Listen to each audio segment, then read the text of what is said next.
Hello everyone, welcome back to the channel. So in today's video, I'm going to show you exactly how to fix a sleep number bed that's not connecting to Wi-Fi using the most effective troubleshooting steps. So the very first thing that you need to make sure of is that your phone is connected to a 2.4 gigahertz Wi-Fi network. After doing so, you just have to simply open your Sleep IQ application, and inside it you need to check whether your bed is listed. If it is showing you offline, you just have to simply go to the settings, and inside the settings you just have to choose the option of reconnect or update to Wi-Fi connection.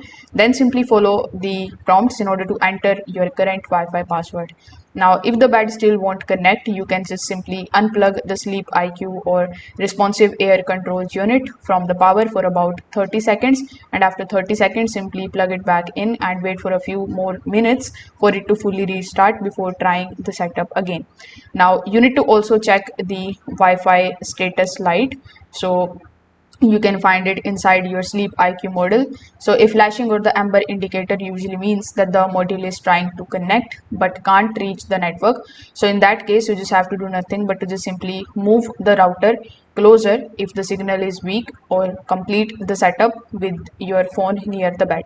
If the connection still fails, you can just make sure that you have updated your Sleep IQ application to the latest version, and you need to also verify that the router isn't blocking the new devices with the features like MAC address filtering or guest network isolation.